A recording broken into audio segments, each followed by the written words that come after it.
They say the truth is stranger than fiction, but tonight, the truth is far more terrifying. These are not legends, not rumors, not works of fiction.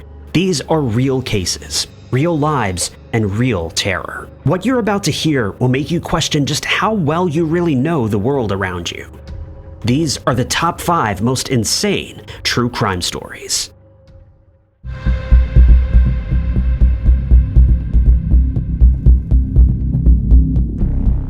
Libby Squire was just a few steps away from her front door.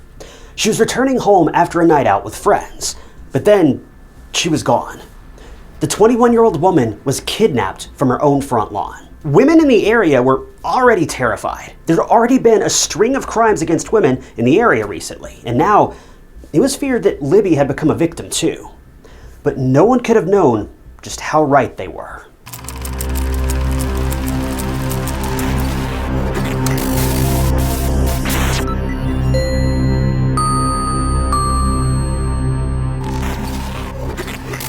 Welcome to True Crime Stories. If you're new here, I'm your host, Ty Knotts, and I post new true crime documentaries every single week. So if you love classic true crime without a bunch of AI garbage, you've come to the right place. So be sure to hit that subscribe button to keep up to date with all my future videos. It's 100% free. Liberty Ann Squire, better known as Libby, was born on January 1st, 1998 in Buckinghamshire.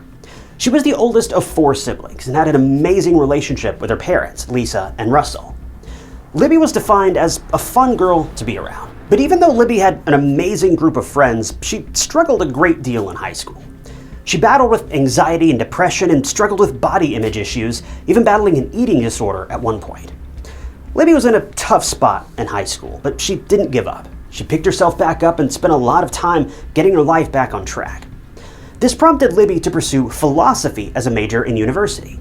So after graduating from high school, Libby enrolled at the University of Hull, and she's having a blast there. University was the turning point in Libby's life. She finally started to come out of her shell, became more confident and happy, and she enjoyed the aspect of being an independent college student. Libby was also in a 3-year relationship with her boyfriend, Connor, and according to him, Libby was it for him. So Libby was having the time of her life, studying at university, exploring new places, discovering her unique personality, and doing what every other college student her age does, parties. This was exactly what she was doing on January 31st of 2019.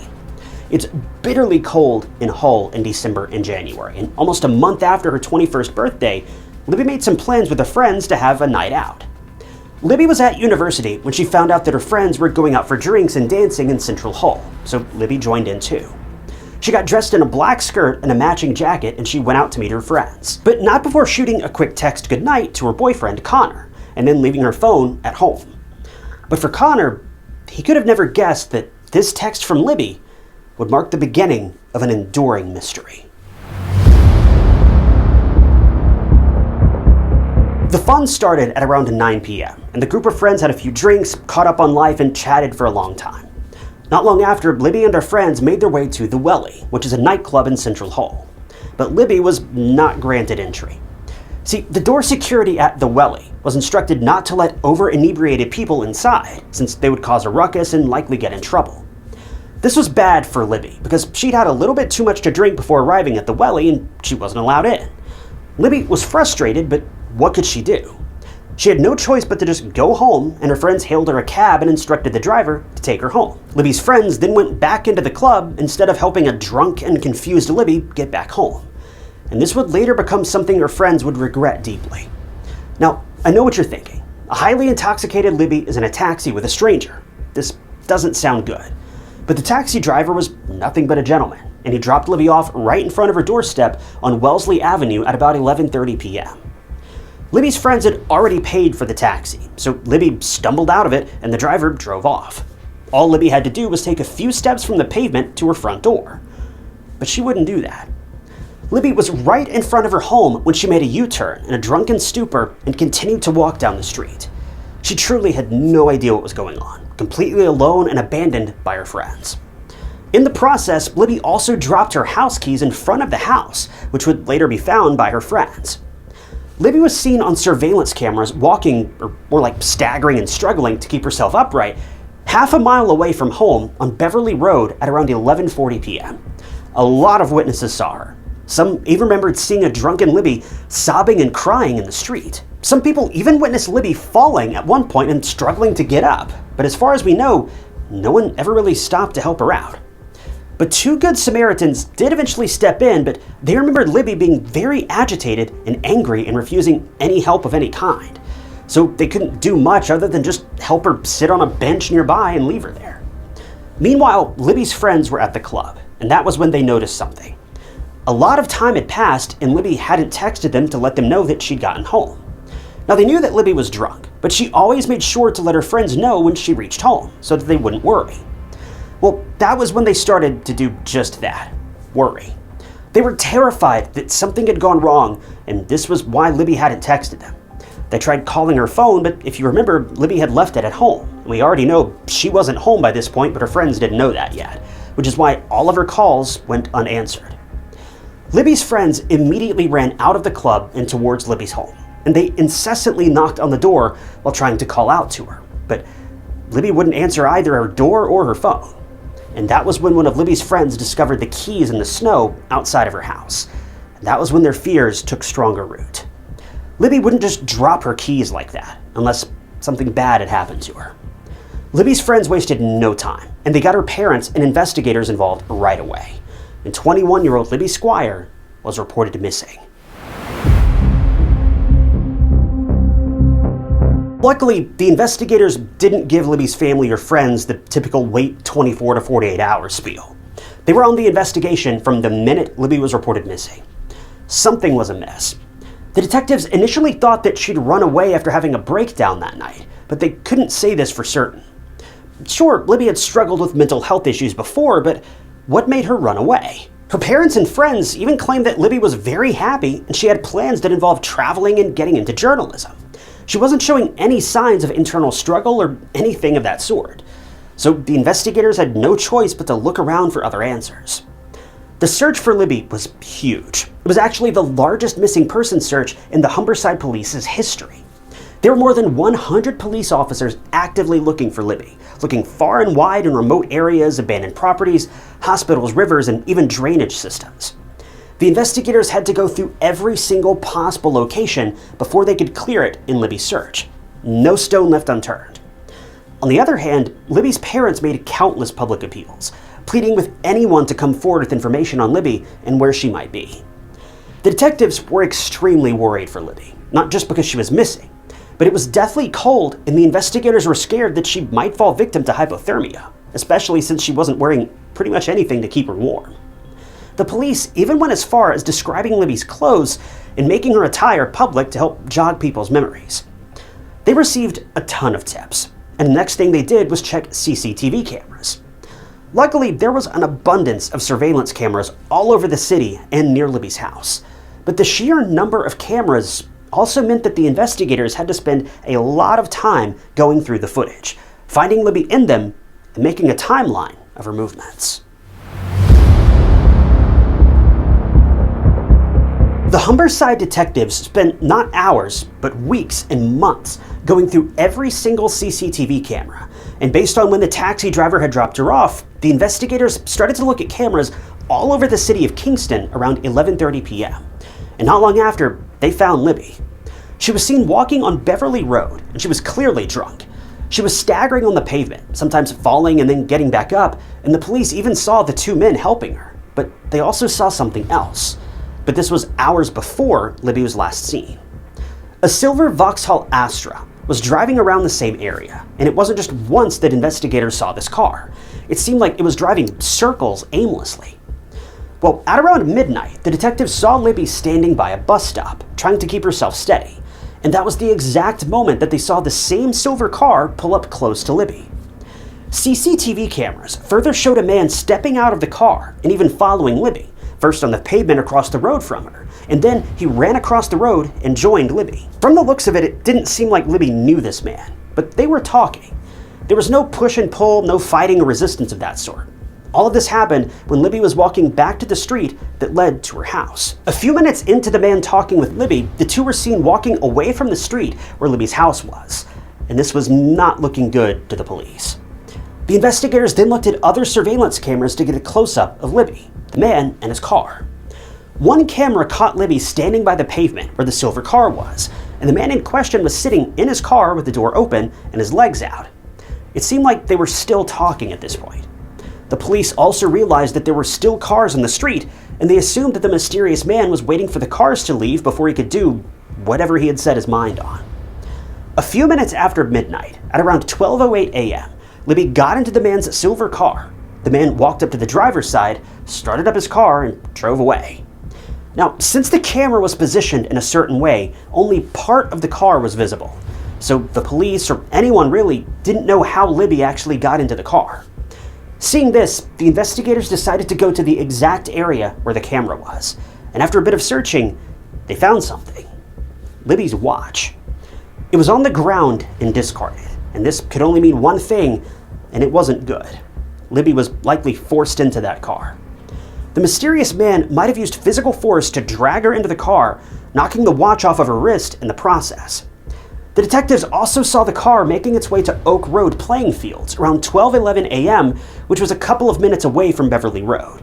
And what was so chilling was the fact that it was a wooded, remote, dark, and vast piece of land.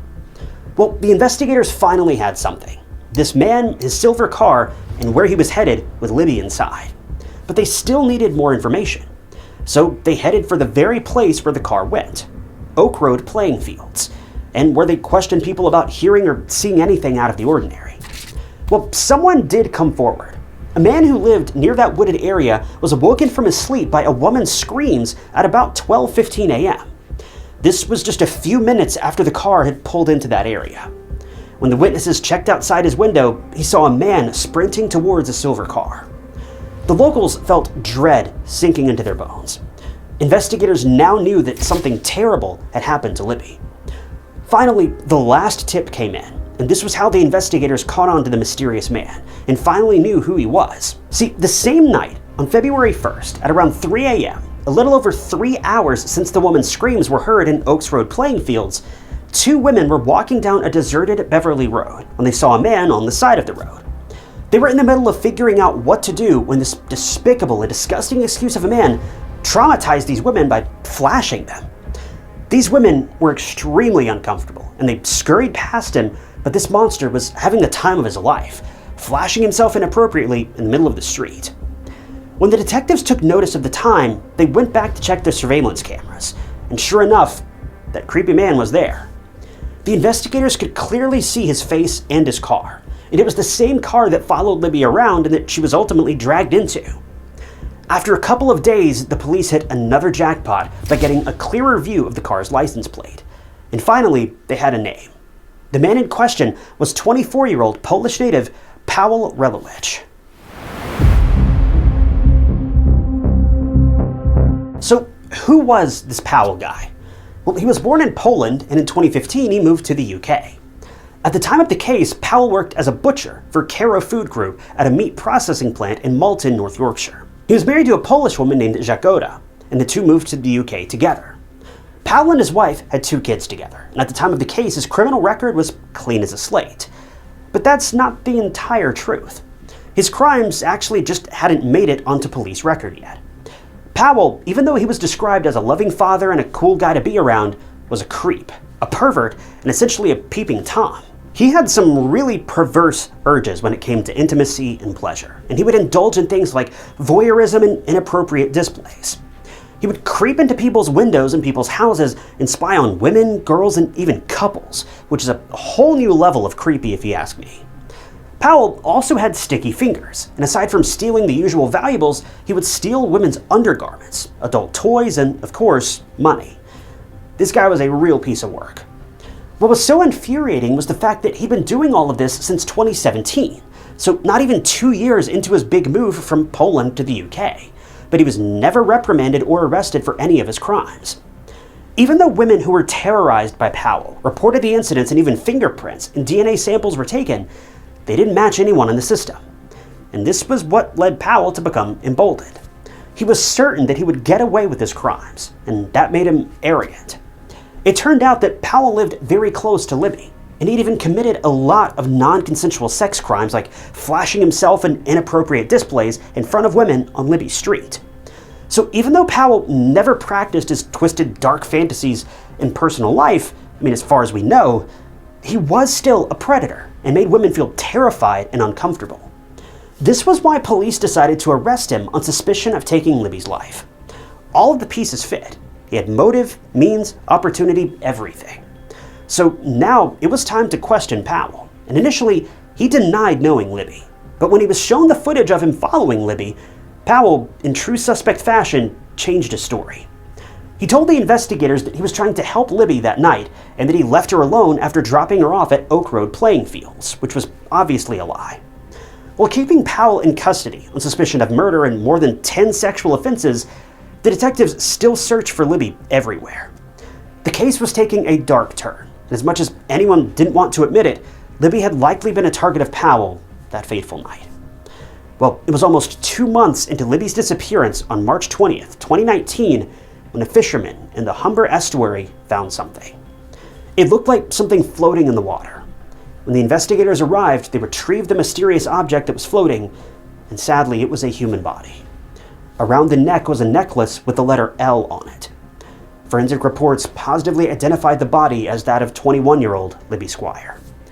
Since the body was in very bad shape, it was impossible to determine the cause of death. She could have drowned, she could have been disposed of after passing away, or something else. We won't ever know, but she was tragically taken advantage of. That much we do know. DNA taken from Libby's body was a match to Powell, and now he couldn't deny what he had done to Libby anymore. Powell's trial was held on January 12th of 2021, and it lasted about 5 weeks. The prosecution argued that Powell was a dangerous predator with twisted urges and fantasies, and he was looking for a victim. Anyone who would satisfy his uncontrollable, disgusting urges. It's believed that Powell saw Libby on the streets, drunk out of her mind and vulnerable, and preyed upon her. He then forced her into his car, and when no one was looking, he took her to the remote wooded area where he forced himself on her and eventually took her life with his bare hands. He then tossed Libby's body into the cold River Humber like trash, and went home and enjoyed a steaming hot shower. One thing I'd like to point out here, though, is the timeline. If you remember, Libby was last seen on CCTV right around midnight, yet Powell was caught exposing himself to those 3 women at about 3 a.m., meaning these women were not just visually assaulted by this pervert, they came in disturbingly close contact with a murderer just hours after he'd claimed a young woman's life, and this revelation was haunting. Despite all this, the defense team argued that Powell had nothing to do with Libby's murder, and that he dropped her off at the playing fields even though his DNA was all over and inside of Libby's body. Why they wasted their time on such a ridiculous defense is beyond me, but soon enough, the verdict was found. On February 11th, 2021, Powell Relowich was found guilty of the sexual assault and murder of Libby Squire, and he was sentenced to life in prison with a minimum of 27 years. Powell's wife divorced him shortly after and moved back to Poland with their kids, which, honestly, good for her. I just hope that this man never gets out of jail, because even if he does get out in his 50s, which is a possibility, there's no doubt in my mind that he will terrorize women again. Following Libby's tragic passing, and the way she was targeted by an evil and vile monster who had it out for women and treated them like disposable objects of pleasure, Libby's mom, Lisa, has advocated and raised her voice against crimes of indecent nature. Even though things like voyeurism and flashing are non-contact sexual offenses, things can escalate pretty quickly, as they did in Libby's case. Not only this, but these incidents are incredibly scarring. It doesn't matter if you touch someone or not, the mental damage can follow someone for the rest of their life. The purpose of Lisa's campaign is to take these crimes and the offenders seriously, give them harsh sentences before they can ruin more lives, or worse, take them. Truly, Lisa and Russell's hearts died after Libby's passing, and they don't want any other woman, or anyone for that matter, to go through this ever again. Lisa has even raised her voice against high-profile murderers like Wayne Couzens, who was a serving Metropolitan Police officer and a Stage 10 creep, predator, and serial assaulter who took advantage of and murdered Sarah Everard in March of 2022. A woman who, just like Libby, was just minding her own business and walking down a quiet London road to her home. I know I sound like a broken record, but violent crimes against women keep escalating to newer extremes as time goes on. This needs to stop. Libby didn't deserve what happened to her, when all she was doing was going back home after a night out. no one deserves what this woman went through. The only saving grace in this situation is that for Libby, her pain, her suffering, her anguish, everything that she went through that evening is now finally over.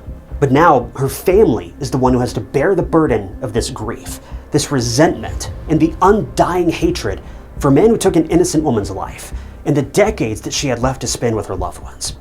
All for a few minutes or likely seconds of brief satisfaction.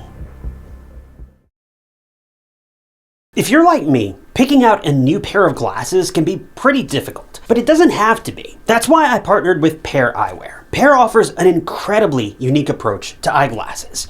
You can buy a single base frame, then swap out your top frames to suit your outfit, your mood, the weather, whatever it may be. The Pair Eyewear website is super easy to navigate, and I found a frame that I loved within about 2 minutes. They offer a virtual try-on feature too, that lets you try on different frames using a webcam. I chose the Twain base frame. I really like the more classic look of it, and they're a really good canvas for throwing all sorts of crazy top frames on. You can get a pair of glasses also either with a prescription or without, depending on if you just want something like blue light filtering or even just some fashion glasses. The affordability of Pair's frames is what really drew me to them. I'm able to get these frames with a single vision prescription for less than half of what I normally pay. Now, I only opted for the blue light filtering with the prescription, but they also offer various lens upgrades and various thicknesses too. But the number one thing that sold me is that Pair now offers these really cool sun tops, which basically turn your base frame into sunglasses. I love this. As far as the look, the feel, and the vision, they're no different from a regular pair of sunglasses. I once again paid double for my other pair of prescription sunglasses,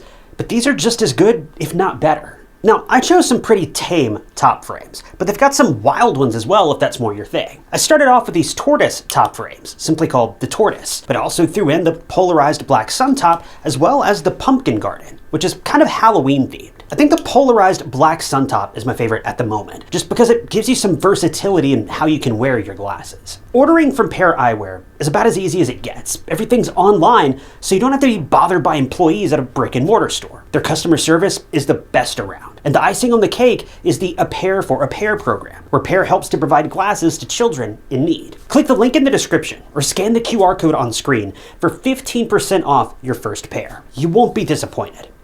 Thanks again to Pair Eyewear for sponsoring today's video.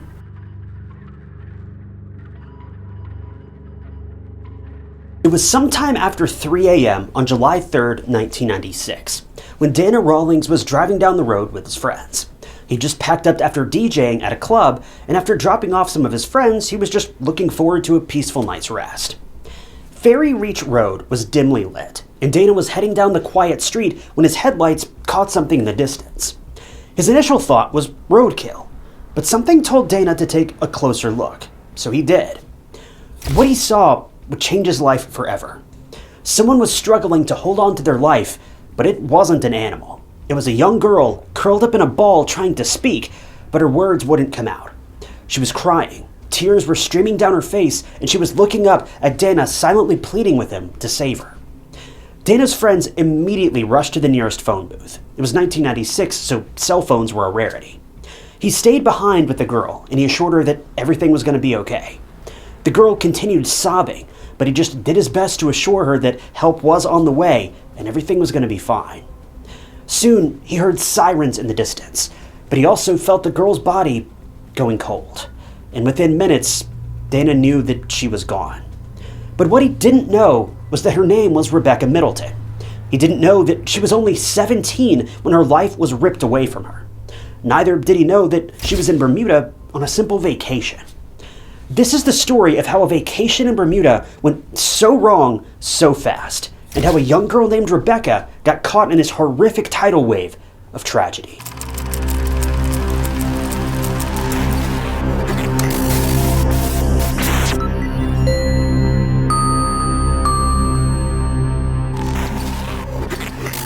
Welcome to True Crime Stories. If you're new here, I'm your host, Ty Knotts, and I post new true crime documentaries every single week. So if you're watching this video, that means you're probably interested in true crime, and that's pretty much all we do here. So be sure to hit that subscribe button. It's totally free and it just lets you know when I post new videos. Rebecca MIddleton lived in Belleville, Ontario, with her parents Cindy and Dave MIddleton, and her older brothers Matthew and Mark. She attended Centennial Secondary School in Belleville, and she was described as an overall good student. One thing about Rebecca is that she loved to have fun and was a very light-hearted person overall, but she was also very cautious. Even though she was pretty outgoing, her dad Dave described her as street smart, and he didn't have to worry about her getting into trouble. She worked at a local gas station, and everyone thought that this was the perfect job for her at this time. She'd greet people with a warm smile and was pretty helpful overall. Rebecca also had a huge group of friends. Sleepovers at her friends' houses were the norm for her, and she also loved spending time with her family, whether it was just watching movies with them or going out to eat. She was also an outdoorsy girl through and through. Instead of staying cooped up at home, she preferred water skiing, sailing, and camping. She was adventurous and loved to experience new things. Even though Rebecca's parents split up when she was just 13, she still had an amazing and healthy relationship with both of them. She'd go to meet them often, and she even would get along with her step-siblings pretty well too. She also had a best friend since she was 6, and her name was Jasmine Meads. These two were inseparable since the day they met. They literally did everything together, and were more like sisters than friends. Well, with this in mind, when Rebecca finished grade 11, her parents surprised her with a gift. But it wasn't an ordinary gift. It was a 6-week trip to Bermuda with her best friend, Jasmine. This was literally the perfect gift for Rebecca. The fun-loving, outdoorsy Rebecca couldn't wait for this new adventure in her life, and with her best friend by her side, she was about to have the best 6 weeks of her life. Bermuda lies about 640 miles off the coast of North Carolina, so it's a pretty long ways away from North America, and felt like it was halfway across the planet from where Rebecca was living in Ontario. It's a place known for its pink sand beaches, tropical climate, and an archipelago consisting of 181 separate islands. So this was the place where Rebecca was going to spend a month and a half with her best friend. Now, the two weren't going to be alone. Luckily, Jasmine's dad, Rick, lived in Bermuda with Jasmine's stepmom, and Jasmine frequently visited them there. So they had adult supervision, which meant that they were going to be safe and sound while exploring the beaches, taking pictures, and having the time of their lives. It wasn't like Rebecca's parents were just sending her off into the unknown. But the problem was, while Rebecca was looking forward to the trip, she could have never guessed that this once-in-a-lifetime trip would be her last. 16-year-old Rebecca and Jasmine packed their bags, hopped on a plane, and set out for their 6-week trip to Bermuda. They took loads of pictures, some on the way to Bermuda on the plane, some on the beaches, and some with colorful houses in the background. The first 2 weeks of their trip were exhilarating. Now, even though the girls were having fun, Jasmine's dad, Rick, had set some rules for them to stay safe. First, the girls were not allowed to stay out later than a certain time. They had to call Rick to bring them back home because he didn't want the girls riding on bikes or mopeds since they were dangerous and they could fall and get hurt. So Rick let the girls have fun, but he was also being careful, as any good parent would. June 27th rolled around, and Rebecca said goodbye to her sweet 16 and embraced the excitement that was 17. And just like that, June ended and July came. And on July 2nd, 1996, the girls had plans to meet up with a group of boys at a pub called White Horse Tavern. Rick had dropped the girls off, and he also knew that they were going to be with the boys, so it's not like Rebecca and Jasmine were sneaking off to meet them or something. The boys were actually from the UK and were in Bermuda for summer vacation. They were close in age, and they quickly became friends. Now, the girls had a 1 a.m. curfew, and soon before midnight, the party continued at one of the boys' houses. But what Rebecca and Jasmine didn't realize was just how late it had gotten. It was past 1 a.m., and naturally the girls were scared to get in trouble with Rick. They didn't want to call Rick because he'd give them the usual spiel of curfews and not noticing the time, so their best bet was to just call a cab. But even that went nowhere. They tried calling a cab, and after more than an hour had passed, there was no sign of it, and it was pouring rain. The girls were outside the boys' home, constantly calling this cab service, but it didn't show up. As Rebecca and Jasmine were waiting on the sidewalk at around 3 a.m., a motorcycle passed them by. The driver, named Dean, stopped and started casual conversation with the two girls. Now, Dean was harmless and even offered to give the girls a ride, but at the same time, another motorcycle stopped in front of the trio, and this time there were two men getting off of it. All of them started chatting, and the driver of the second motorcycle seemed oddly interested in Rebecca. Jasmine saw the guy playing with Rebecca's necklace, which was a gift from Jasmine, and this was when the two guys offered to give the two young girls a ride. Rebecca and Jasmine didn't hop on the back immediately, though. They were apprehensive. They knew that it wasn't safe to take a lift from practical strangers, but after much convincing and realizing they didn't have much of another choice to make it back home, the girls agreed. Jasmine hopped on the back with Dean, and Rebecca with the other two men, and they started driving. At some point, Jasmine pleaded with Dean to slow down as she was getting scared, and Dean did. But the other two drivers soon caught more speed, drove down a different road, and within seconds, Jasmine and Dean lost sight of the motorcycle and ultimately Rebecca. Sometime later, Jasmine arrived home, and she was expecting Rebecca to already be there too, but she wasn't. She searched everywhere, and even waited for a couple minutes before her nerves and anxiety got the best of her, and she saw no other option but to wake her dad up and tell him that Rebecca hadn't made it home. Rick immediately got up, and the two got into the car and drove from street to street, calling Rebecca's name, hoping that she'd be somewhere. But sadly, she wasn't.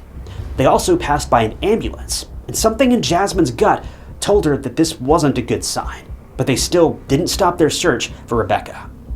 Little did Jasmine know, her intuition was right. Jasmine and Rick searched all night for Rebecca, but to no avail. So Rick immediately called the investigators to report 17-year-old Rebecca MIddleton missing. But the detectives wouldn't file a missing persons report because it wasn't over 24 hours since Rebecca had gone missing. It's a tale as old as time. Everyone knows that the whole 24-hour thing is not a real law. But if the officers refuse to take a report, then what can you really do? By the time you get lawyers and higher-ups involved, it's likely already been 24 hours anyway. But before Rick could even object to what the detectives were telling him, he was cut off and placed on hold. After a minute or so that felt like forever, the investigators told Rick that they needed to go to Ferry Reach Road to find Rebecca. Now, this detail feels a bit weird to me. It just seems odd that police would tell the victim's friends where they were going to be investigating. But maybe there's more to the story that wasn't made available to the public.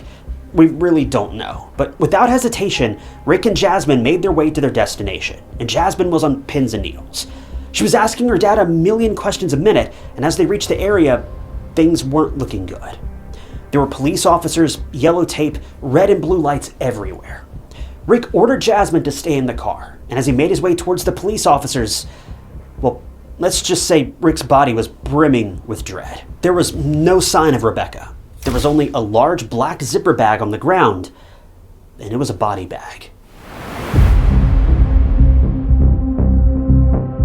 When Rick finally arrived at the scene, the investigators asked if he might be able to identify the body of a young girl that they had just found. Rick agreed, but as soon as they approached the bag, Rick fell to his knees because he was looking straight at a lifeless and beaten Rebecca. Rick, who was supposed to keep Rebecca and Jasmine safe, didn't know how to relay this tragic and devastating news to Rebecca's parents. He was just broken, overcome with guilt and traumatized. In Rick's mind, it was his job to keep Rebecca safe, and he had failed.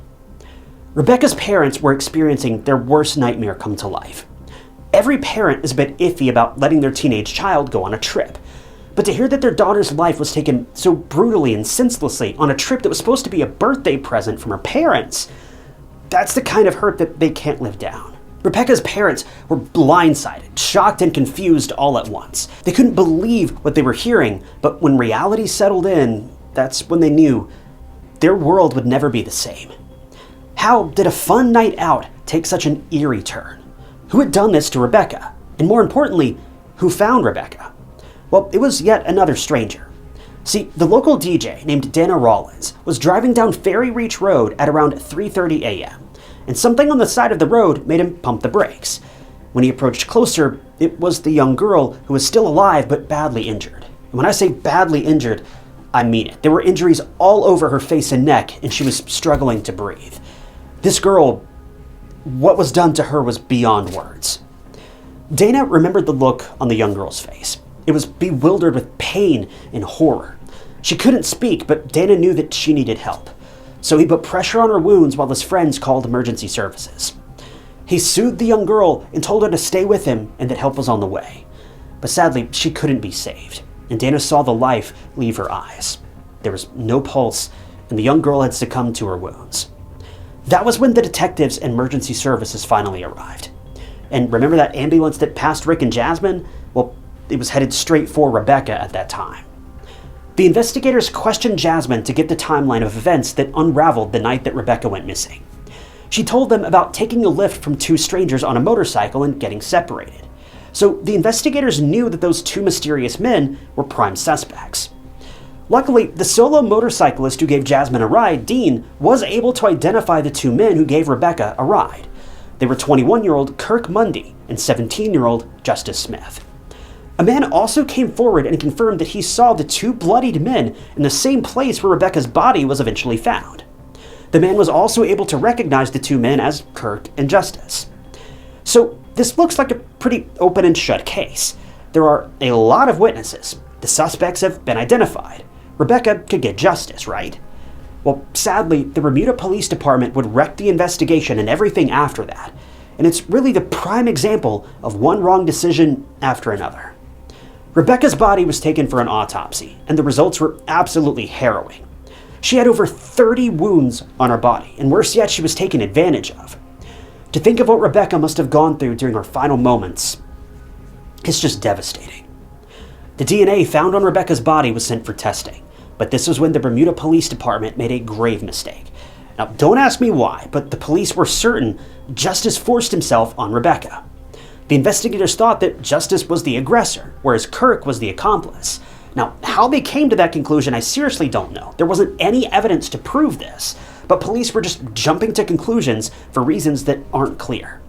So instead of waiting for the DNA results to come back that would 100% prove who was the one to take advantage of Rebecca, the police offered Kirk a plea deal. The police wanted Kirk to plead guilty to accessory after the fact and testify against Justice in the trial. Kirk accepted the deal, which meant he was only sentenced to 5 years in prison. If you thought that was bad enough, then wait, because there's more. The DNA results later came back, and the DNA found on Rebecca's body belonged to none other than Kirk.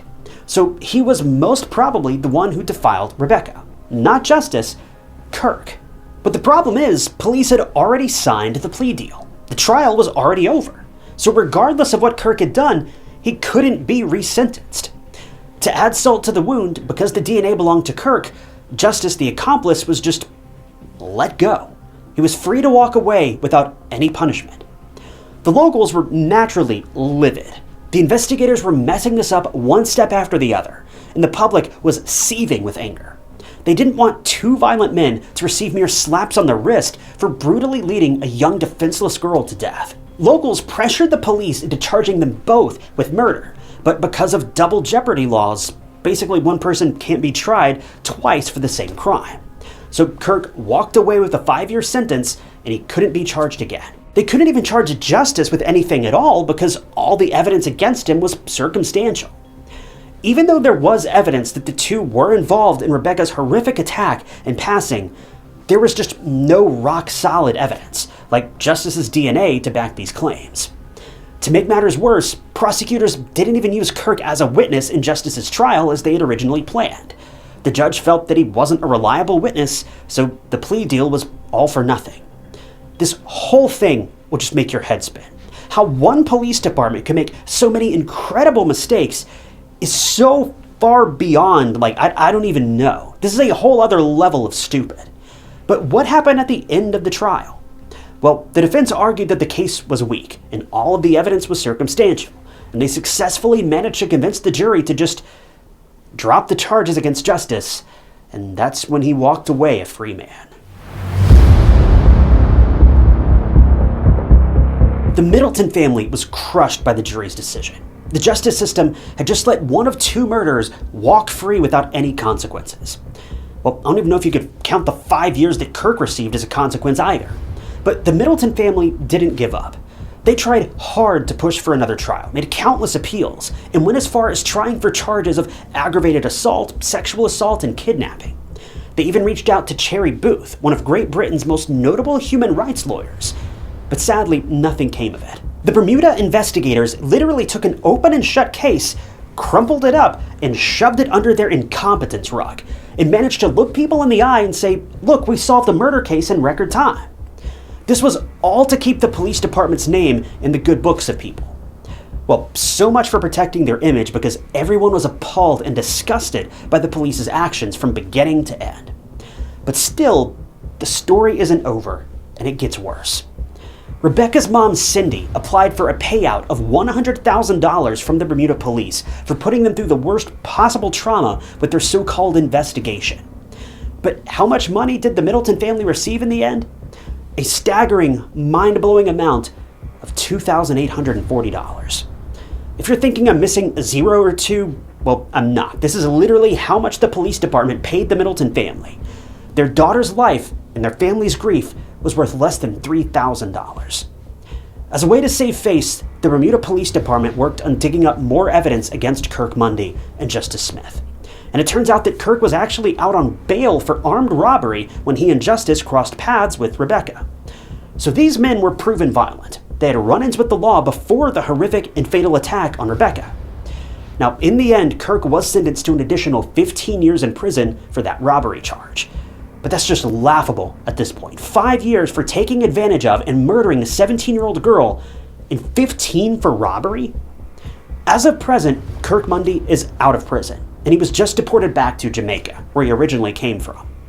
A murderer is on the loose in the streets of Jamaica, and I don't even want to think about what he might be doing there. But what about the other guy, Justice? Well, he wasn't the innocent accomplice or bystander either, because in 2003, it was reported that Justice was arrested for attacking a woman with a weapon outside of a club. He was sentenced to 18 months in prison. That's a year and a half for attacking a woman, which is equally horrific, and I really hope that that poor woman is healing from this trauma. But what did he get in Rebecca's case? 0 years. Nothing. This case will break your heart and spike your blood pressure at the same time. How can investigators botch a homicide investigation this badly? Now, I get it. Bermuda has a relatively low crime rate. Police may not really know what they're doing when a terrible crime like this happens. But are you telling me that there aren't any competent and experienced police officers in that department that can at least follow general protocol, or at the least understand the law before acting on things? Dave and Cindy have to live without their daughter for the rest of their lives. Rick has to live with the guilt and terrible onslaught of emotions because even to this day, he can't remember this brutal and horrific event without feeling like he's gonna collapse. Jasmine lost her best friend, someone who was like a sister. She struggled severely with depression, survivor's guilt, ordinary guilt, just about every emotion you could imagine. As for the kind stranger, Dana, who was with Rebecca during her final moments, he can never erase that image of Rebecca lying cold, helpless and exposed on the road from his mind. Dana, like the rest of Rebecca's loved ones, can never forget her. He shared in a documentary that he named his own daughter Rebecca to do some small part in keeping her legacy alive. He's overcome with guilt that he couldn't save her, but he promises to remember her story for the rest of his life and ensure that not for one single day will Rebecca be forgotten. Rebecca was known to leave an impact on everyone she met, and even after her death, her impact lives on. Rebecca's funeral was held 6 days after her passing, and aside from friends, family, and loved ones, countless strangers showed up to her funeral, standing by the grieving family and offering their support, love, and a shoulder to lean on.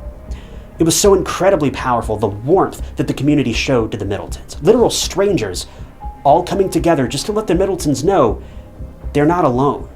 We're all angry. We're all bitter. We're all furious that these small, insignificant worms managed to steal the light from someone else's life, and they didn't even face the proper punishment.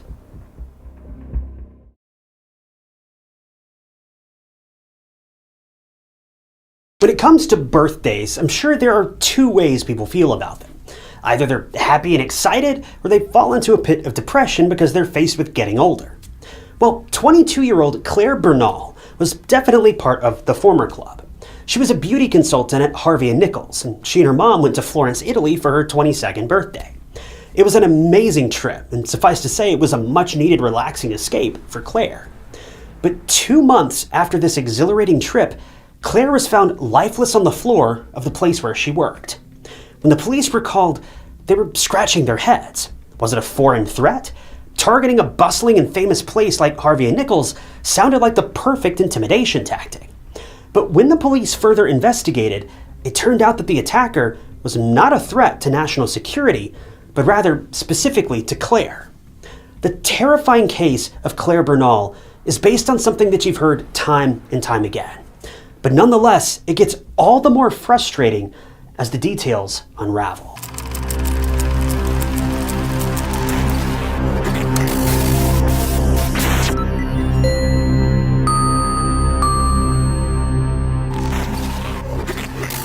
So we've been working behind the scenes for a long time now to try to give you guys something a little more than just these videos.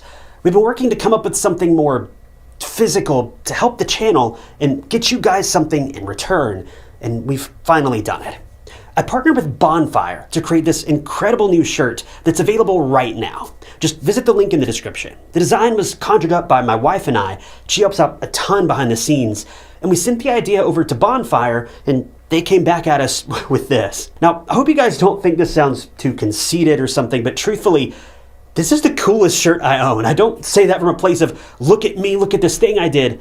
Guys, I'm just grateful to be here. I'm grateful that all of you watch these videos, and I'm grateful for every last one of you guys. And I can't thank you enough just for the opportunity that you've given us. I'm just so grateful to be here and so grateful to be able to do this. And I hope you guys, even if just one or two of you, are as excited as I am about finally getting something physical, you can touch it, to support the channel. Now, this design is only going to be available for a limited time, so if you're interested, I suggest that you pick one of these up as soon as you can. And again, if you want to pick one of these up, just check the link down in the description or down in the comments. But all that aside, guys, thank you. Thank you for helping make my strange little dream a reality. I'm grateful for every last one of you guys, and I mean that, and don't forget that. But let's get back to the story.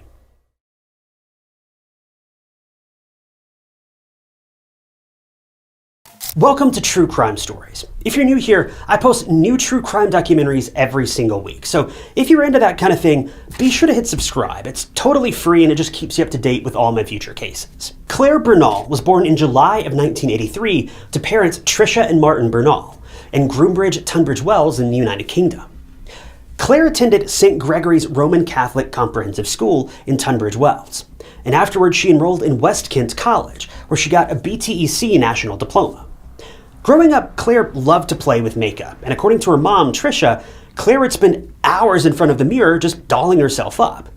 So it was clear that Clare wanted to work in the beauty industry. This led her to study beauty therapy at West Kent College, and after getting her diploma, she was qualified to work as a beauty consultant. Clare, according to her friends and family, was a sweet and gentle soul. She hated confrontation, had the softest, most genuine smile, and just wanted to make the world a peaceful place. Clare was the embodiment of peace and beauty. She was humble and caring, but that also meant she could have been a bit naive. Clare was also very shy by nature, and she wasn't one to talk ill about anyone. According to her mom, Clare didn't have a bad bone in her body. She was pure light, peace, and just an amazing person to be around. Because Clare loved makeup and skincare, she had experience doing theater makeup, and when she saw an ad for a beauty consultant job at the Harvey & Nichols flagship store in Knightsbridge, London, she jumped at the opportunity. Harvey & Nichols is a high-end department store in the United Kingdom. They have everything: luxury clothes, accessories, makeup, all under one roof. Clare was very passionate about this field, and as fate would have it, she was called for an interview. Clare was prepared when she walked in for that interview, and the employer saw the pure passion dripping from every word she spoke. Not long after, Clare got the anticipated call that she'd gotten the job. Clare was over the moon. One of Clare's friends, Adam Ward, remembered receiving a call from a very nervous Clare right before the interview. She said she didn't know how she had done, and she was very on edge. Adam reassured her, knowing that this was just how Clare was. She'd give her best in any situation, but always second-guess herself after the fact. Well, safe to say, when Adam heard about Clare getting the job, he was ecstatic and incredibly happy for his friend. Following her interview, Clare moved to Dulwich in South London, and she lived in an apartment with 2 roommates. As soon as Clare stepped foot in London, it was a dream come true for her. Clare loved the city life and was enjoying her early 20s to the max. Clare was working her dream job and everyone loved her. From her coworkers to the people that Clare consulted with, everyone knew that she was fit for this job. Clare was soft-spoken, quiet, and modest, but professional, and an ambitious woman who made it her life's mission to make every woman look and feel as beautiful as they wanted to be. Fast forward to July of 2005. Clare and her mom Tricia went to Florence, Italy for Clare's birthday. It was a wonderful 5-day vacation and Clare had a blast. They explored, went sightseeing, took loads of pictures, and laughed until they were teary-eyed and delirious.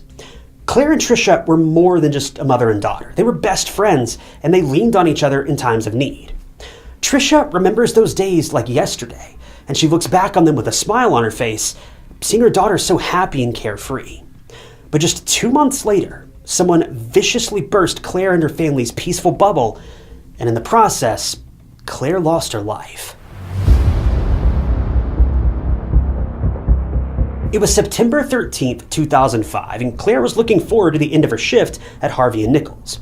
As much as Clare loved her job, she was tired and just wanted to go home and have a relaxing night. After all, standing all day at the makeup and skincare counter sounds pretty exhausting. Victoria Daniels, one of Clare's coworkers, was just a few counters down from Clare, and she saw Clare tidying up the counter for the day. As Clare looked up at Victoria, she smiled and mouthed that it was almost closing time. The last thing Victoria remembered was Clare's face lighting up in a smile, and that was when she spotted someone, a man to be exact, behind her. But it all happened so fast that she didn't even have time to think. As the man behind Clare crept closer, Victoria saw a flash of black in his hand, and that was when the entire department store echoed with deafening pops. Victoria and the other workers ran out of the department store. People thought it was a targeted attack. Witnesses heard 4 rounds go off, and finally, when the 5th blast bounced off the walls, everything went eerily quiet. Within minutes, the police swarmed the scene. When they went inside, they were met with a horrific crime scene. Lying on the ground of the luxury store were 2 people, and tragically, one of them was 22-year-old Clare Bernal.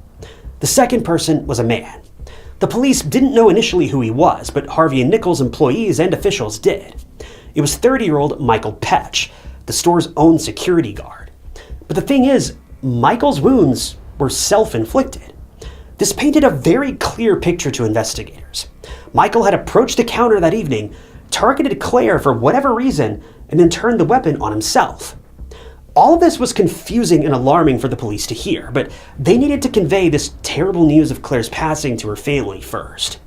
So they paid a visit to Clare's mom, Tricia, and when she was unfortunately informed about her daughter's passing, needless to say, she broke down. But Tricia asked the police one very specific question in between her tears. She asked, "It was Michael Petch, wasn't it?"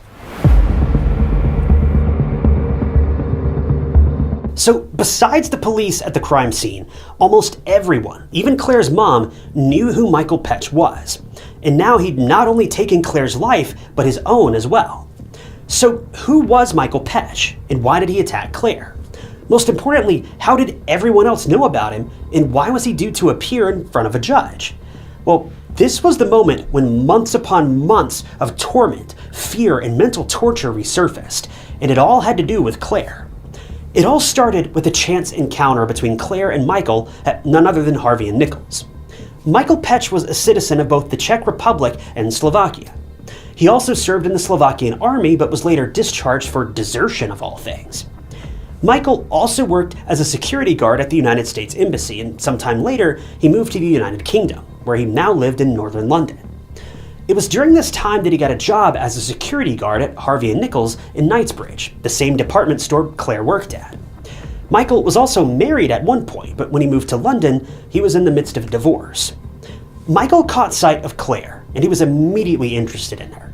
He was smitten with Clare and her warm and shy personality, and the two frequently chatted. Shortly after, Michael asked Clare out on a date in January of 2005. Clare accepted, and the two went on 3 dates over 3 weeks' time. Everything was okay in the beginning, but Clare's mom, Tricia, didn't like Michael for her daughter at all. First of all, he was quite a bit older than her and previously married, which Tricia didn't like. But according to Clare's family, she wasn't head over heels for Michael either. She was just flattered by the attention that he gave her. Michael would shower her with compliments, tell her how beautiful she was, and get this, even professed his love for her after just 3 dates. Clare enjoyed the company and she did like Michael, but maybe not in the same way that he liked her. Well, it turned out that Michael wasn't the best for Clare after all, because just 3 weeks into dating, Clare noticed Michael was becoming very possessive, controlling, and jealous. Clare confided in her mom that Michael wanted Clare to spend all of her time with him. He didn't like it when she hung out with her friends and family, and he didn't ever want her to go home. Now, here's the thing, I totally get being head over heels for somebody. I can even wrap my head around being a little obsessed over someone that you just met, maybe in a healthy way, but telling people that you don't want them hanging out with anyone other than you and nearly preventing them from going home, that's a lot. And mind you, this was something that Clare noticed after the very first date. She just didn't think that it would escalate so quickly. To say that Clare was feeling suffocated doesn't even begin to describe it. One time, after Michael had come back from Slovakia, he insisted that Clare come and pick him up from the airport, and even demanded that he stay over at her apartment, which Clare didn't want him to do. They'd just been on 3 dates. Clare was not about to let a stranger and a possessive creep stay over at her apartment. After a while, Clare walked Michael to the train station and told him that they were over and she didn't want to go on a date with him again. But you guessed it, Michael couldn't comprehend this. I mean, he could, but he chose not to. After Clare left, he called her countless times. And if that wasn't bad enough, he even stood outside her apartment for 2 hours, just hoping she would come outside. Neighbors and Clare's roommates heard Michael shouting, name-calling, and demanding that Clare talk to him. And he only left when Clare's roommate sternly said, "Clare doesn't want to see you." This was an experience that left Clare pretty uneasy. And what was worse was that Michael knew where Clare lived. But anyway, the next day, Clare thought that Michael would give up, but she was wrong. Michael, holding a large bouquet, followed Clare to work and back home and begged her to take him back. Clare turned him down again and again, but this was sadly only the beginning. Clare's phone was constantly littered with messages, calls, and voicemails from Michael. He would call her almost 50 times a day, which is just insane. Michael was wearing Clare down with his possessive and delusional messages.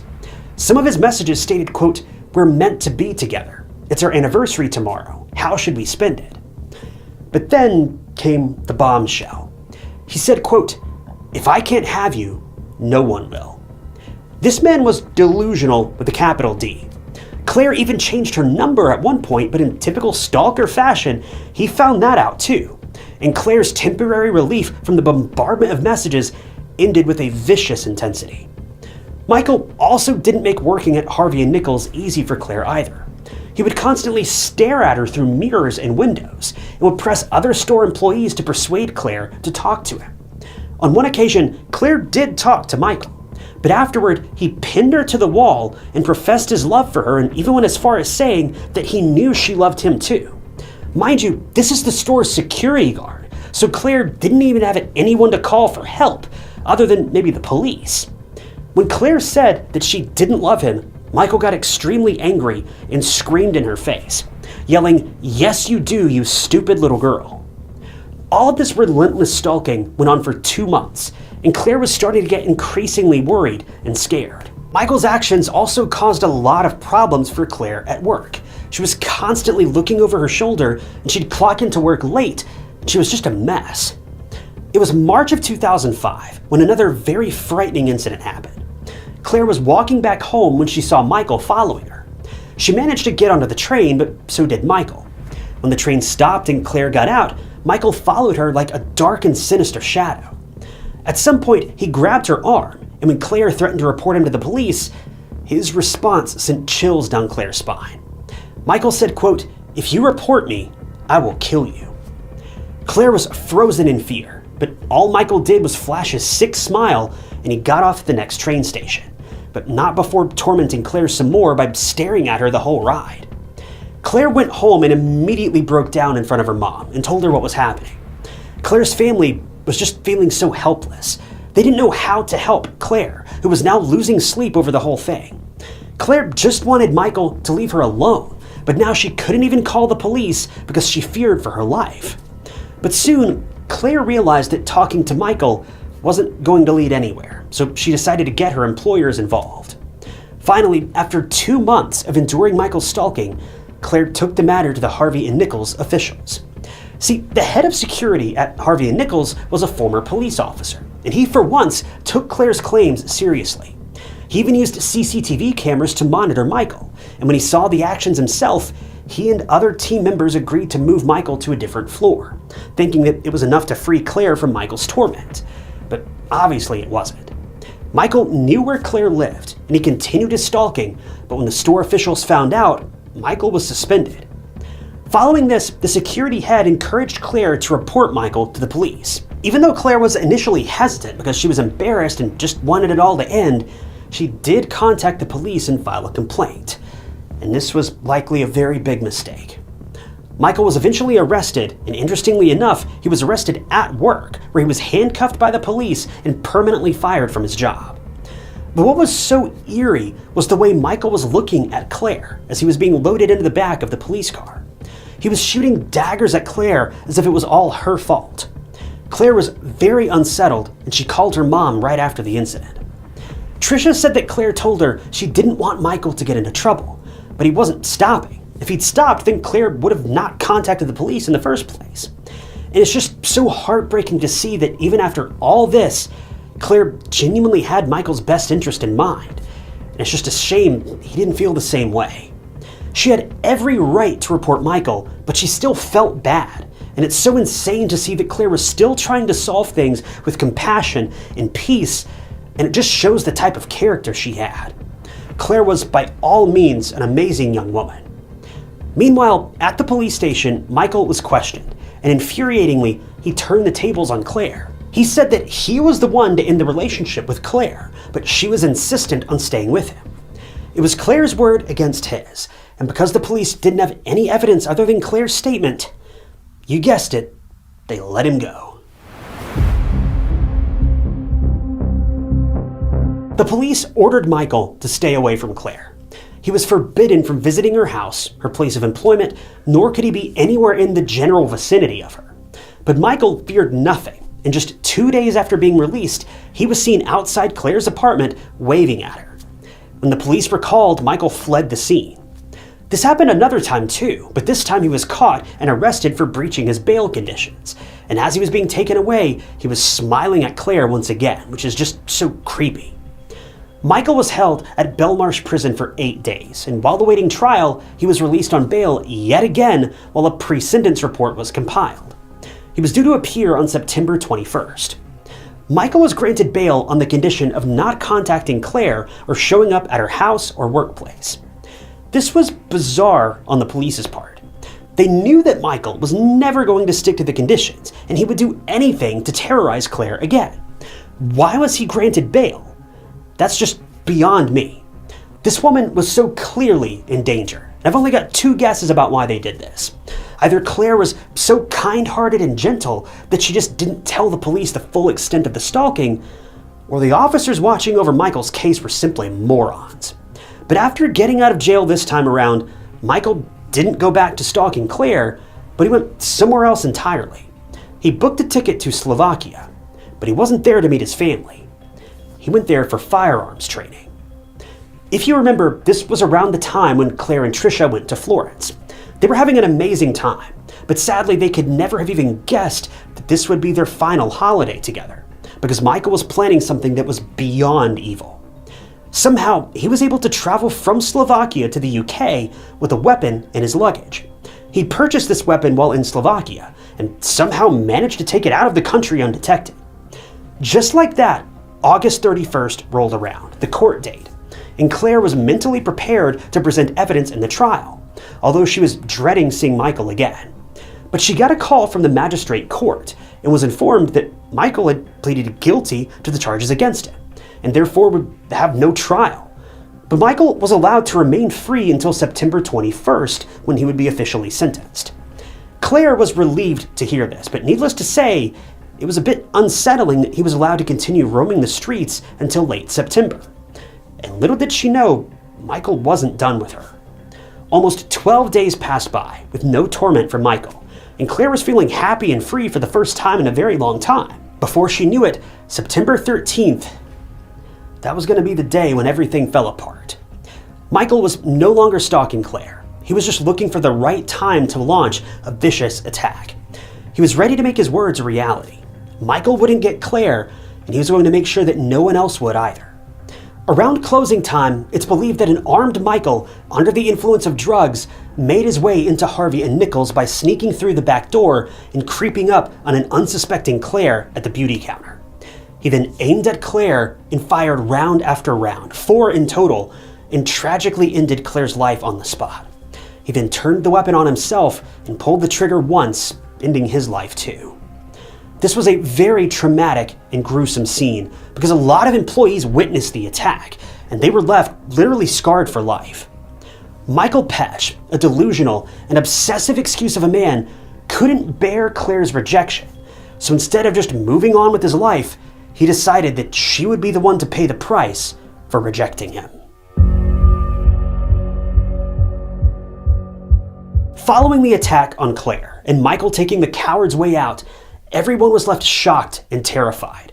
And since Michael took matters into his own hands, there would be no consequences for his senseless and animalistic actions that led to Clare's untimely end. It was just lights out for him. But was it unexpected? A lot of people don't think so. Stalking is something that's almost always taken too lightly. A lot of victims of stalking have lost faith in the police because they do nothing about it until everything takes a turn for the worst, like in Clare's case. Clare did everything she could. She tried talking to Michael. When that didn't go as planned, she reported him. But then he was released on bail over and over on conditions that were just meaningless words on paper. His threats took shape, and an innocent life was taken, leaving a bereaved family with nothing, not even justice, closure, or any answers, because the wrongdoer successfully evaded the law to the very end. Weeks later, Clare's funeral was held, and her parents were so heartbroken to see their daughter, once full of life and love, now being lowered into the ground. Clare's friends and loved ones showed up to pay their respects to a woman who had so much more to see in life, but she would never get to do any of it because of one single person. What was even more heartbreaking was that Clare's attack and subsequent passing led to a rift between her parents. At an inquest following Clare's passing, Clare's dad and Trisha's ex-husband, Martin, with whom Clare was living with during her final days, accused Trisha of trivializing the stalking that Clare was going through. He also blamed the police for serious loopholes and blunders in Michael's investigation, like Clare not having gone through a formal risk assessment. Martin also stressed that because Trisha was taking the matter lightly, Clare didn't confide in him about the stalking, and that he didn't know about any of it until things had escalated to the point of no return. When Trisha took the stand, she was tearful, and she admitted that she was foolish to believe that the police had everything under control. She further said, quote, "I had an extremely close relationship with my daughter, and I would have done anything. I thought that the police had it in hand and that she was safe, and that's my mistake, and I have to live with that." This is so heartbreaking and awful to see two grieving parents going through this. Truth be told, neither of them were at fault, but grief takes incredibly strange forms, and this, unfortunately, was likely one of them. It's understandable, but that doesn't make it right. Trisha, following Clare's passing, advocated for a change in stalking laws and petitioned that stalking is a serious and high-risk crime. She teamed up with several families of stalking victims, and the Family Justice Center was established. This was a platform for anyone suffering from stalking or violence, and all of the cases under this umbrella are to be classified as high risk. Trisha, along with other families of stalking victims, appeared on many public media platforms and urged for the passing of the law. Finally, in 2012, stalking was officially listed as a criminal offense. But has stalking and other escalated crimes stopped since 2012? No.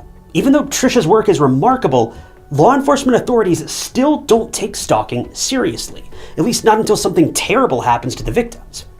The thing is, monsters like Michael are relentless, and they fear nothing.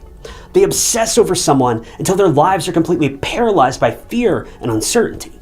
Stalking is a very serious crime, and lots of people are silent victims of it.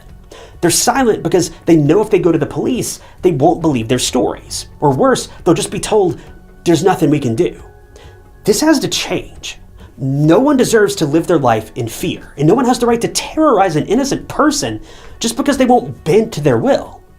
It's nauseating to me to see that nearly every law enforcement agency has a hands-off policy when it comes to stalking. The thing is, I get it. You can't arrest someone if they haven't committed a crime, but you can certainly do something. When you know someone is a stalker, even a little bit of intimidation can go a very long way. It's just sickening that Claire's family had to go through all of this.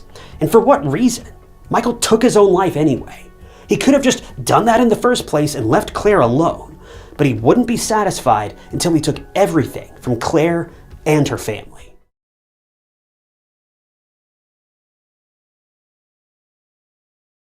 Lists. Everyone makes them, whether it's a to-do list, a grocery list, or a pros and cons list. It's the easiest way to remember what you need to do and visualize whether something is worth doing or not. I'm sure a lot of us have made pro and con lists in the past, but when investigators found a pro and con list while searching for a missing woman, well, the contents of the list set off every alarm in their minds. From the outside looking in, you might think that investigators were overreacting. After all, it's just a dumb list. But when the contents of the list were made public, especially after a pregnant woman, Jennifer Rothwell, went missing, this list proved to be the turning point in what was supposed to be a missing person case. The disturbing case of Jennifer Rothwell is covered in betrayal, heartless actions, devastating consequences, and a list that will put a spotlight on the darkest parts of the human mind, clouded with unreasoning, narcissism, and temporary pleasure.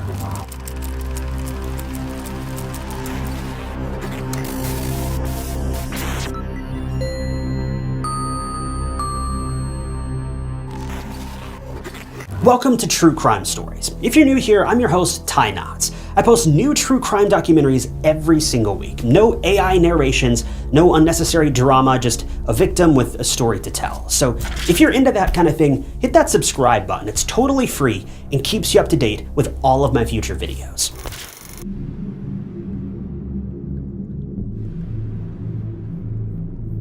Jennifer Elizabeth Von Hausen was born on November 20th of 1990 in Overland Park, Kansas, to her parents Robin and Mark Von Hausen. She had a brother, William, and a sister, Marissa. Growing up, Jennifer attended Park Hill High School in Kansas City, Missouri, and later on she enrolled at the University of Missouri at Columbia, where she studied chemical engineering. According to friends and family, Jennifer had a very warm aura about her. She was smart, polite, gentle, and caring. Jennifer loved spending time with her family, especially during the holidays. She was also fond of traveling and group games. As cliche as it sounds, she just loved living life. She was easygoing, very friendly, and everywhere she went, she made new friends that would likely remember her forever. During her time at university, she crossed paths with another significant person, someone who would eventually become her life partner and so much more. Bo Rothwell was also a chemical engineering student at the University of Missouri. And actually, he and Jennifer were lab partners in 2013. They both clicked almost instantly, and that was the start of their relationship. They went on dates, adopted a cat, and after 2 years, Bo knew he had found his forever person. He proposed to Jennifer, and shortly after, on September 26th of 2015, the couple got married. At that time, Jennifer was working as a process engineer at DuPont in the Chesterfield office in St. Louis, while Bo worked at Ambitech Engineering. From the outside looking in, Bo and Jennifer had a perfect life. They were both successful in their careers, they had a happy marriage, and they both had amazing friends and families. Soon after their marriage, Jennifer and Bo wanted to start their own family. But this was not going to be easy. See, Jennifer was diagnosed with endometriosis, and the couple was having a hard time conceiving. Still, Jennifer and Bo were hopeful. And finally, in 2019, when Jennifer took a pregnancy test, it came back positive. She was overjoyed. This was something that Jennifer wanted from the bottom of her heart, to start a family with the man that she loved. But 6 weeks into that pregnancy, no one could have imagined that Jennifer wouldn't live long enough to see her baby or grow her family.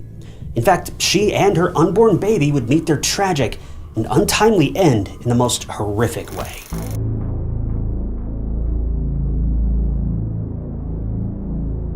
Jennifer was last seen on November 11th, 2019, in the home that she shared with her husband, Bo, at 12600 North Winds Drive in central St. Louis County, Missouri. It was a cold, snowy morning, and Jennifer hadn't shown up for work. According to Bo, the night before, he came home and he and Jennifer watched TV on the couch before calling it a night. The next day, on November 12th, Bo left home for work, but when he came back, Jennifer wasn't home. He waited for a few hours, called her, and when there was still no sign of her, he reported her missing. An investigation immediately commenced because this wasn't normal for Jennifer at all. She wasn't the type of person to just vanish from the face of the earth. And keep in mind, she was pregnant at that time. If she wasn't home, was she in trouble? Was she sick? And did she need help? Or was she stuck somewhere because of the terrible snowstorm? Worry crept its way into the minds of the Von Hausen family, and they were scared for their daughter's life and well-being. Bo even took the news to social media, and in an emotional post, he pleaded with people to come forward with any information on Jennifer.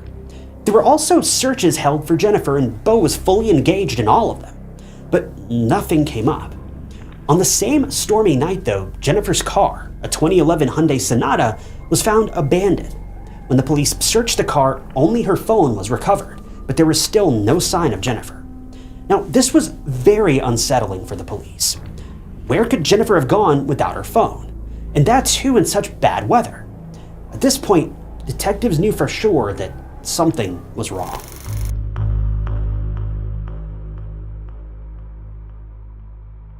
Jennifer's family was trembling with worry and fear for their daughter. They'd even arranged a $25,000 reward for any information about Jennifer's whereabouts. They just wanted her to be found safe and sound, and so did the police. As the investigation was underway, the police decided to search Bo and Jennifer's home where she was last seen. But shockingly, Bo immediately denied access to the police, and he also lawyered up immediately. This was alarming for all the obvious reasons, and this was when investigators started to grow suspicious of Bo and his behavior, and they had no choice but to obtain a search warrant for the home and for his car. Well, that was the path that led them to some very disturbing discoveries. When the police searched the couple's trash outside the house, they discovered empty bottles of bleach, cleaning supplies, gloves, paper towels, and rags. Not only that, when Bo's car was searched, a pungent smell of bleach straight up invaded their airways, and this was never a good sign. This led to the investigators getting a warrant for Bo's home. And on November 13th, they found wet carpet stained with bleach and blood in the house basement. There was also a fan running, pointed straight at the carpet, and the windows were open, even though the outside temperature was close to zero. The scene implied that Bo was trying to dry something off. If that wasn't alarming enough, though, there was also a sizable gaping hole in the wall of the basement. It looked as if someone had punched the wall in, but not with their fist. It was terrifying for detectives to see this. And it didn't take a genius to understand that something unimaginable had happened in that basement. This was enough reason for the investigators to arrest Bo and book him on charges of murder and tampering with evidence. A day later, on November 14th, Jennifer's case changed from that of a missing person case to a full-blown homicide. On the same day, Bo was charged with tampering with evidence when the police recovered surveillance footage of Bo purchasing cleaning supplies and bleach at a local store the night before Jennifer went missing. Not only this, but in order to deflect the investigators and leave no tracks behind, Bo made the purchases using a gift card. On November 15th, Bo was charged with second-degree murder, and simultaneously the search for Jennifer or her body was picking up speed, with the Special Response Unit, the Metro Air Support Unit, detectives, police, and volunteers teaming up to search neighboring areas. Well, 7 days into Jennifer's disappearance on November 18th, at around 11:15 p.m., they found something. And it turned the case on its head, because what they feared the most had come true. Whatever happened in the Rothwell house basement led to Jennifer losing her life, because they discovered a woman's lifeless and unclothed body off of Highway 61 near Troy, Missouri, which is almost 45 miles northwest of where Jennifer and Bo lived. The body was covered with leaves and twigs, and it was in a fetal position, and a large plastic bag had been covering the head. The body was taken in for identification. The following morning, it was positively identified as 28-year-old Jennifer Rothwell. She was tragically no more, but what was even more heartbreaking was that at the time she lost her life, remember, she was pregnant. It's just so devastating to see Jennifer not only discarded and abandoned like that on the side of the road, but also the life that was growing inside of her, now gone. When Jennifer's family was made aware of her death, it felt as though their world had stopped turning. Jennifer, who was so excited about starting a new chapter of her life with her husband by her side, was now, well, she was never going to hold her baby in her arms because it too met the same tragic fate. Knowing that their daughter had tragically passed away was hurtful enough, but when the von Hausen family got to know that Bo, Jennifer's own husband, the man who vowed to protect her and stand by her, for better or worse, was arrested for her murder, it was like a shot to their already broken and weary hearts. What Jennifer's family was going through at that time was incomprehensible. Jennifer's autopsy results revealed that her cause of death was blunt force trauma, and her head injury was so severe that its intensity resembled injuries inflicted as a result of a high-speed car accident. For the police, this was just as unexpected, too. A man who volunteered in searches for his missing wife, made appeals on social media for her to come back home, knew that she was long gone all this time. Moreover, he almost definitely had a hand in her tragic demise. So what was the deal? Why did Bo buy cleaning supplies and bleach? Was it a freak accident? Why was he apprehensive about the investigators searching his home, and why did he lawyer up? The police had to find answers, and luckily Bo's phone focused on a secret that he had been keeping, which looked like a clear motive to the police.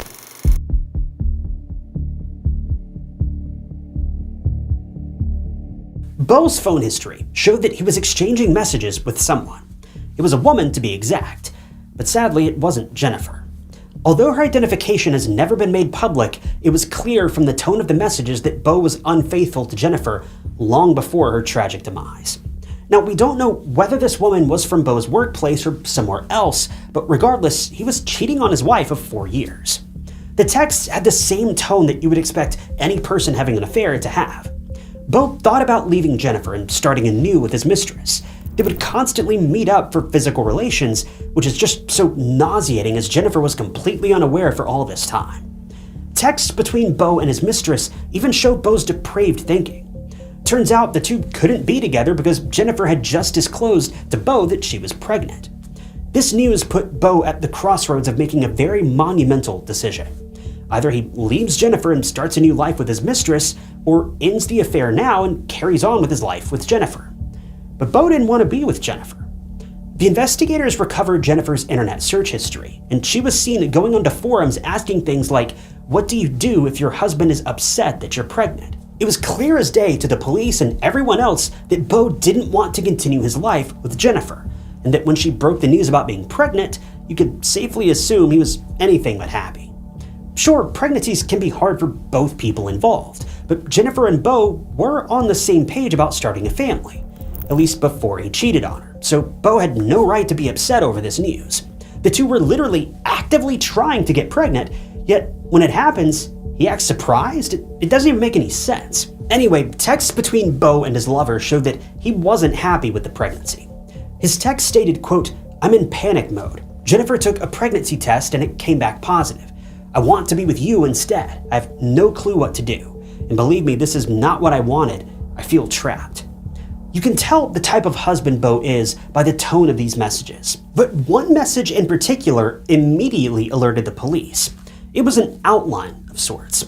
See, Bo texted his mistress 3 possible scenarios that he could follow. The first option was to end the affair and move on with their separate lives. The second option was to come clean to Jennifer about the affair and ask for a divorce. And the third option was to wait the pregnancy out. Basically, Bo wanted to see how Jennifer's pregnancy went without disclosing the affair, and that he would leave her if she miscarried or if something else happened. What I don't understand is if he really hated Jennifer this much, why didn't he just leave? Not that I in any way condone having an affair, but if he was this unhappy, and if you really twist your mind and squint, the affair could almost in some small way seem understandable. But to carry on with that affair for years, just leave your wife and be with the person you want to be with. You already cheated on her. The trust is already broken. It literally can't really get much worse. But this man will leave you speechless with his ideas. Not only is he a coward who doesn't want to face Jennifer and her understandable anger when the affair is disclosed, but he's gone so far in this affair that he legitimately doesn't even care if his unborn child lives or dies. If anything, the potential miscarriage would be a good thing in his eyes. If